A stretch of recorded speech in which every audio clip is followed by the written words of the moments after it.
नमस्कार दोस्तों, मैं मानवेंद्र सिंह आप सभी लोगों का अपने YouTube चैनल धम आईएएस में स्वागत करता हूं। दोस्तों, आज हम इस क्लास में मैथ के टॉप 10 बहुविकल्पीय सवाल जो परीक्षा में बार बार पूछे जाते हैं उनके बारे में अध्ययन करेंगे।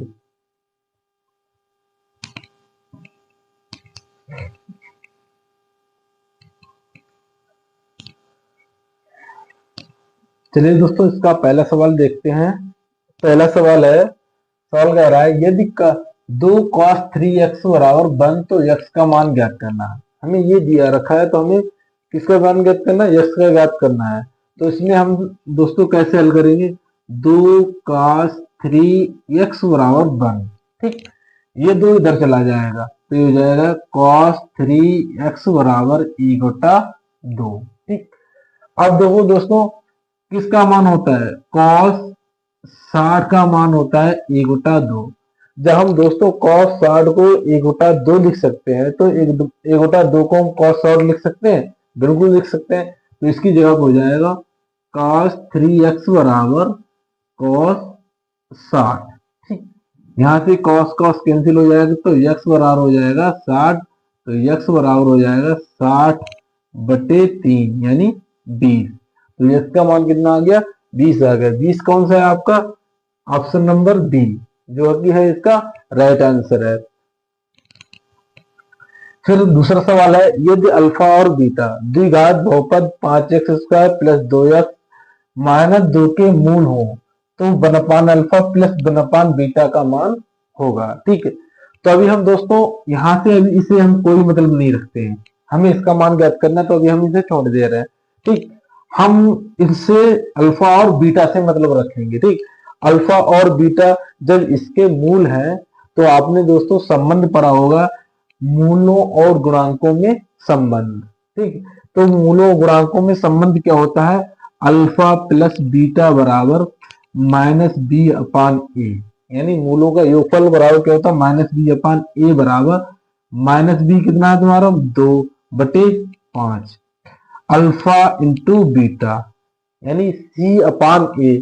c कितना है आपका? -2। c/a बराबर कितना हो? c कितना है? -2। a कितना है? 5, ठीक, ये आ गया। अब हमें इससे मतलब है, हमें इसका मान निकालना है तो इसे ले लो, तो ये हो जाएगा 1/, अल्फा प्लस 1/, बीटा। अब इससे हम एलसीएम लेके हल करेंगे तो अल्फा और बीटा लासा आ जाएगा तो बीटा प्लस अल्फा हो जाएगा, ठीक। अभी मान रख दो, बीटा प्लस अल्फा यानी अल्फा प्लस बीटा कितना है? -2/5। अल्फा इंटू बीटा कितना है? -2/5। तो हो जाएगा -2/5, -2/5 कैंसिल, कितना आ गया? 1 आ गया। तो 1/, अल्फा प्लस 1/, बीटा का मान कितना आ गया? 1। ये किसमें है? ऑप्शन नंबर सी में। तो आपका आंसर क्या हो जाएगा? ऑप्शन नंबर सी हो जाएगा। सी इसका क्या हो जाएगा? राइट आंसर हो जाएगा, ठीक है दोस्तों। दोस्तों, हम आशा कर रहे हैं कि आप लोगों की यूपी बोर्ड परीक्षा की जो है तैयारी बेहतर से बेहतर चल रही होगी, ठीक है दोस्तों। अगर हमारे चैनल को अभी तक आपने सब्सक्राइब नहीं किया है तो हमारे चैनल को सब्सक्राइब कर लें, जिससे कि हमारी आगे आने वाली वीडियो को आपको देखने को मिल जाए। हमारे चैनल का नाम है दोस्तों धम आईएएस। अगर ऐसे ना मिले तो इस नाम से सर्च कर लें, मानवेंद्र सिंह, मैथमेटिक्स बाई मानवेंद्र सिंह। इससे आपको चैनल जरूर मिल जाएगा, मैथमेटिक्स बाई मानवेंद्र सिंह, ठीक है दोस्तों। चलिए दोस्तों, आगे की हम जो है सवाल देखते हैं कि आगे के सवाल क्या है।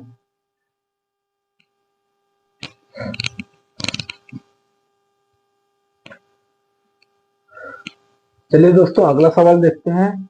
अगले सवाल में क्या है? सवाल कह रहा है, दी गई आकृति में यदि त्रिभुज एडीबी समरूप त्रिभुज एडीसी ना कि सर्वांग समय क्या है? सिर्फ इतना बता रहा है कि एडीबी और एडीसी क्या है? समरूप त्रिभुज है, तब हमें पी का मान ज्ञात करना है, जो आपकी ये पी दी हुई है, ठीक। समरूप त्रिभुजों में दोस्तों एक कंडीशन होती है कि संगत भुजाओं के अनुपात क्या होते हैं? बराबर होते हैं। जैसे कि मान लिया ये त्रिभुज और ये त्रिभुज जब समरूप है तो इनकी संगत भुजाओं का अनुपात क्या होगा? बराबर होगा। जैसे इस वाली भुजा का अनुपात इसके संगत भुजा कौन सी, ये है, इसके संगत कौन सी भुजा, ये है, और ये क्या है, कॉमन भुजा है। ठीक, तो इसके संगत यही भुजा होगी। ठीक है, तो इसमें क्या कंडीशन होती है, संगत भुजाओं का अनुपात क्या होता है, बराबर होता है। तो इसका मतलब हो जाएगा 18/p बराबर, ठीक, यानी इसका अनुपात हो गया, और इसका अनुपात और इसका अनुपात हो जाएगा। ठीक, तो p/2 ये हो गया, इसका संगत भुजाओं का अनुपात हो गया। तो ये मल्टीप्लाई कर दो, कैंची गुणा कर देंगे, तो p² बराबर हो जाएगा 36। तो p बराबर हो जाएगा √36। तो यहाँ से p बराबर हो जाएगा 6 आ जाएगा। कितना आ जाएगा, 6 आ जाएगा। 6 किसमें है आपका, समीकरण ए में, यानी किसमें है, ऑप्शन नंबर ए में है। ठीक, तो ये इसका क्या हो जाएगा, राइट आंसर हो जाएगा। अब ये कह रहा है चौथा सवाल कह रहा है संख्याओं 12, 20, 21, 29, 21, 29, 12, 29, 24 और 29 का बहुलक होगा। दोस्तों जो प्रेक्षण यानी संख्याएं दी होती हैं, तो उनमें बहुलक वो ही होता है जो सबसे अधिक बार रिपीट होता है। इसमें देखो बहुलक कौन है, जो सबसे अधिक बार कौन रिपीट हुआ है, सबसे अधिक बार हुआ है आपका 29 ही शायद हुआ है। देखो 1, 2, 3 और 4, यानी 29 कितनी बार रिपीट हुआ है, 4 बार रिपीट हुआ है। और 12 कितनी बार, 1 और 2 बार हुआ है। 21 भी कितनी बार हुआ है, 2 बार हुआ है।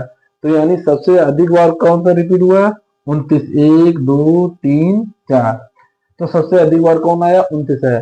तो यही 29 इसका हो जाएगा, बहुलक हो जाएगा, यही इसका क्या हो जाएगा, आंसर हो जाएगा।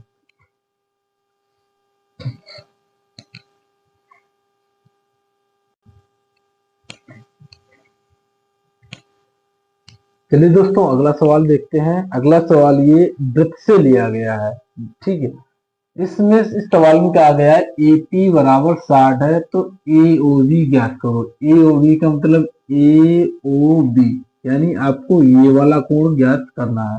और आपको दिया सिर्फ कितना, दिया आपको सिर्फ है केवल 60। ठीक, यानी ये वाला कोण दिया गया, तो हमें ये वाला कोण ज्ञात करना है। तो देखो दोस्तों कैसे ज्ञात करेंगे। पहले दोस्तों इसमें देखो ये क्या है, स्पर्श रेखाएं हैं। क्या है, स्पर्श रेखाएं हैं। ये क्या है, ये त्रिज्याएं हैं वृत्त की, जो कि वृत्त की त्रिज्याएं क्या होती हैं, बराबर होती हैं। और दोस्तों एक त्रिज्या होती है किसी बाह्य बिंदु से वृत्त की स्पर्श रेखाएं क्या होती हैं, बराबर होती हैं। खींची गई किसी बाह्य बिंदु से खींची गई वृत्त की स्पर्श रेखाएं क्या होती है, बराबर होती है। तो ये वाली और ये वाली स्पर्श रेखाएं बराबर हो जाएंगी। जब ये वाली बराबर हो जाएंगी, तब त्रिभुज में एक प्रमेय है कि किसी भी त्रिभुज की सम्मुख भुजाओं के सम्मुख कोण बराबर होते हैं। क्या नहीं सॉरी, किसी त्रिभुज में बराबर भुजाओं के सम्मुख कोण क्या होते हैं, बराबर होते हैं। तो ये और ये बराबर हो जाएंगे। तो इसके सामने कौन सा कोण, ये वाला है, इसके सामने कोण ये वाला है। ठीक, अब त्रिभुज PBA में तीनों कोणों का योग 180 अंश होता है, तो ये 60 हो जाएगा। कितना हो जाएगा, हम लिखेंगे त्रिभुज PBA में कोण 60, अगर हम इसे x मान लें तो ये भी कितना हो जाएगा, x हो जाएगा। तो x प्लस x बराबर 180। तो 2x बराबर कितना हो जाएगा, 120। x बराबर कितना हो जाएगा, 60। यानी ये x कितना आ गया आपका, 60 आ गया। ये भी कितना आ गया, 60 आ गया। ठीक, अब देखो कहा गया है, चित्र में है कि वृत्त की त्रिज्याएं स्पर्श बिंदु पर लंब होती हैं। क्या होती हैं, लंब होती। तो यानी कहने का मतलब ये वाला कोण कितने हो जाएगा, 90 अंश का। जब ये इतना कोण 60 है, तो ये कितना बचा, 30 बचा, 30। तो ये भी कितना हो जाएगा, 30 हो जाएगा। ठीक, अब वो कह रहा है कि किसी त्रिभुज के तीनों कोणों का योग कितना होता है, 180 अंश होता है। अब हम इस वाले त्रिभुज में देखेंगे, किसमें देखेंगे, त्रिभुज ABO में। ठीक, क्या देखेंगे, 30 प्लस 30 और प्लस कोण AOB बराबर 180 अंश। ठीक, ये तो है, 30 60 हो जाएंगे। तो कोण AOB बराबर 180 माइनस 60 बराबर 120। तो यानी कोण AOB कितना आ गया आपका 120। 120 का किस में है, ऑप्शन नंबर डी में। तो आपका डी जो हो जाएगा क्या हो जाएगा, राइट आंसर हो जाएगा। ठीक, अब ये वाला सवाल है sign square theta plus 1/1 plus tan square theta है। ठीक, तो इसे हम दोस्तों ऐसे करके हल करेंगे।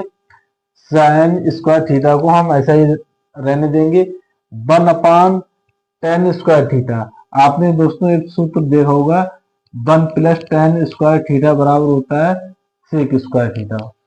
देखा वो अच्छी तरीके से। तो इसकी जगह पे हम क्या रख देंगे, सेक स्क्वायर थीटा। ठीक, फिर ये हो जाएगा sine square theta plus 1/, sec theta बराबर होता है दोस्तों कॉस थीटा।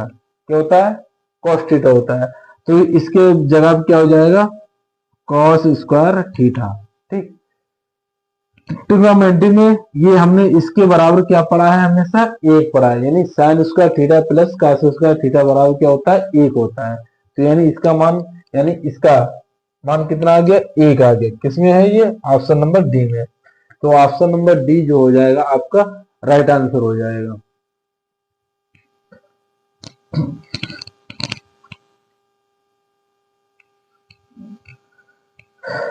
चलिए दोस्तों अगला सवाल देखते हैं। ये जो सवाल है ये निर्देशांक ज्यामिति से लिया गया है। सवाल कह रहा है cos alpha minus sine alpha minus cos alpha plus sine alpha के बीच की दूरी ज्ञात करो। क्या कह रहा है, बीच की दूरी ज्ञात करनी है। ठीक, तो दो बिंदुओं के बीच की हम इसे ए मान लें और इसे बी मान लें।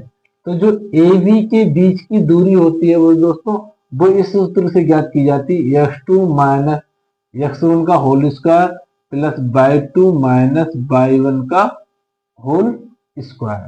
ठीक है दोस्तों, इससे हम ज्ञात करते हैं। यहाँ पे इसको हम x1, इसको y1 और इसे x2 और इसे y2 मान लेते हैं। ठीक है, चलो फिर करते हैं। तो ए बी बराबर रखेंगे मान, फिर हम इसी फार्मूले में रख देंगे। x2 का मान कितना है, माइनस कॉस अल्फा, तो ये हो जाएगा minus cos alpha minus x1 कितना है, माइनस कॉस अल्फा का होल स्क्वायर प्लस y2 कितना है, साइन अल्फा माइनस y1 कितना है। जब हम दोस्तों यहाँ पे ये माइनस साइन अल्फा, ये ऑलरेडी माइनस लगा है और ये माइनस साइन अल्फा रखेंगे तो यहाँ पे ये प्लस का हो जाएगा साइन अल्फा का होल स्क्वायर। ठीक, अब यहां से देखो क्या हो जाएगा, अंदर minus cos alpha minus cos alpha minus के 2 कास स्क्वायर अल्फा, कितना हो जाएगा, कास अल्फा हो जाएगा, माइनस के 2 कॉस अल्फा का स्क्वायर प्लस ये हो जाएगा 2 साइन अल्फा का स्क्वायर हो जाएगा। ठीक, माइनस के 2 कॉस अल्फा का हो जाएगा under root 4 cos square alpha, ऐसे ही ये 4 साइन स्क्वायर अल्फा हो जाएगा। ठीक, यहां से हम क्या ले लें, 4 जब कॉमन ले लेंगे तो अंदर बचेगा cos square alpha plus sine square alpha. ये दोस्तों cos square alpha plus sine square alpha बराबर होता है 1, हम 1 रख देंगे तो अंडर रूट में बचेगा 4, 4 का वर्गमूल आ जाएगा 2। तो यानी इनके बीच की दूरी कितनी होगी, 2। 2 किसमें, ऑप्शन नंबर 2 में। तो क्या हो जाएगा, बी आपका हो जाएगा राइट आंसर हो जाएगा। फिर कह रहा है यदि समीकरण x प्लस वाई बराबर 10 है तो x बराबर 3m प्लस 2 तथा y बराबर 4 है तो m का मान ज्ञात करो। कह रहा है इसका एक हल क्या है, x बराबर 3 प्लस m प्लस 2 है तथा y बराबर 4 है तो m का मान ज्ञात करना है। तो देखो दोस्तों हमें यहाँ से m का मान तभी मिल पाएगा जब हम यहाँ पे x का मान रख दें। ठीक, तभी तो हमें मिल पाएगा। अगर यहाँ पे हम x का मान रख दें तो हमें m का मान मिल जाएगा। तो m का और x का मान कैसे मिलेगा, x का मान हमें यहाँ पे तभी मिलेगा जब यहाँ पे हम y का मान रख दें, और y का मान कितना है, 4 है, तो यहाँ पे हम क्या कर देंगे, y का मान 4 रख देंगे। तो ये हो जाएगा x प्लस 4 बराबर 10। तो x बराबर 10 माइनस 4, तो x बराबर हो जाएगा 6। तो x का मान कितना आ गया, 6। और यही x का मान हम उठा के कहाँ पे रख देंगे, यहाँ पे रख देंगे। तभी आपको m का मान मिल जाएगा। देखो 6 बराबर 3m प्लस 2m, 3m बराबर 6 माइनस के 2, तो 3m बराबर कितना हो जाएगा 4 हो जाएगा। तो m बराबर हो जाएगा 4 बटे 3, तो m का मान कितना आ गया 4 बटे 3। 4 बटे 3 किस में है, ऑप्शन नंबर बी में है, तो यही हो जाएगा आपका राइट आंसर।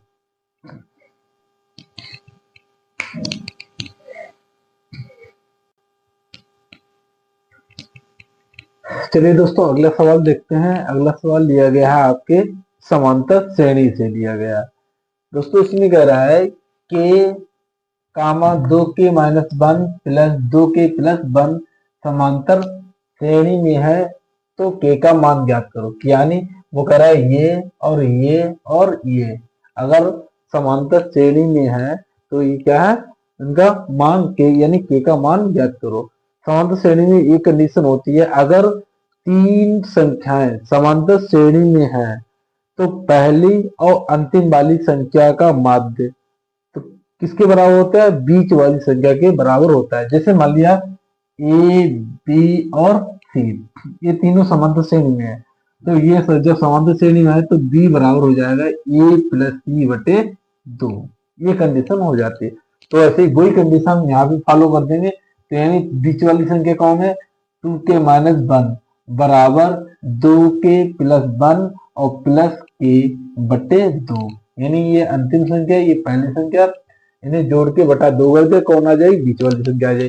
कैंची गुणा कर दो, तो कैंची गुणा करो 2k 4k माइनस 2 बराबर k 2k कितने हो जाए 3k प्लस 1, 3k इधर ले आओ 2 उधर ले जाओ, तो ये जाएगा 4k माइनस 3k बराबर 2 1 प्लस 2, क्या हो जाएगा 1 प्लस 2, 4k में से 3k गए बराबर k बचा 1 और 2 3, यानी तो k का मान कितना आ गया 3 आ गया। तो 3 किसमें, बी में, तो बी क्या हो जाएगा इसका राइट आंसर हो जाएगा। फिर कह रहा है उस वृत्त की त्रिज्यखंड का क्षेत्रफल होगा जिसकी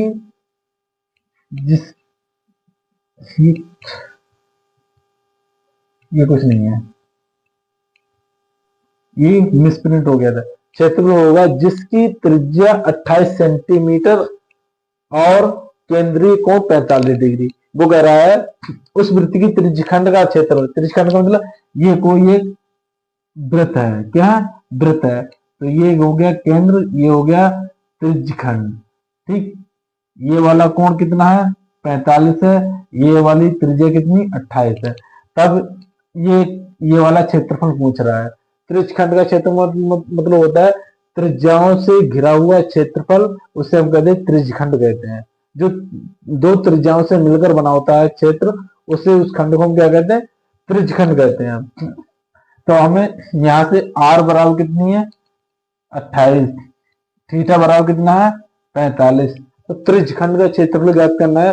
तो त्रिज्यखंड के क्षेत्रफल के लिए हम लगाते हैं formula pi r square theta upon 360, लगा दो। पाई का मान 22 बटे 7, आर का मान 28 गुणे 45 बटे 360, 7 से काटो 7 चौक 28, 4 नेम 36, 0 हटाया दशमलव यहाँ पाया, 9 से काटा 0.5 आ गया, 0.5 की 22 से गुणा करेंगे 11 आ जाएगा, 11 की 28 से गुणा करेंगे तो आ जाएगा आपका 308 सेंटीमीटर स्क्वायर। तो कौन सा हो गया 308 सेंटीमीटर स्क्वायर, ठीक। ये थे दोस्तों आपके 10 मोस्ट इंपॉर्टेंट बहुविकल्पीय सवाल जो कि परीक्षा में बार बार पूछे जाते हैं। ये मोस्ट इंपॉर्टेंट सवाल थे। अगर दोस्तों ये सवाल नहीं आएंगे तो इस तरह के सवाल जरूर आते हैं जो परीक्षा में पूछे जाते हैं। अगर दोस्तों हमारी वीडियो आपको अच्छी लगी हो तो शेयर करें तथा हमारे चैनल को सब्सक्राइब करें और तथा वीडियो को लाइक करें। दोस्तों हमारे चैनल का नाम है धम आईएएस। अगर धम आईएएस से ना मिले तो लिख देना मैथमेटिक्स वाई मानवेंद्र सिंह। दोस्तों तुरंत चैनल सर्च होके आ जाएगा। हमारी आगे आने वाली वीडियो से अगर देखना चाह रहे हैं तो हमारे चैनल को जरूर सब्सक्राइब करें।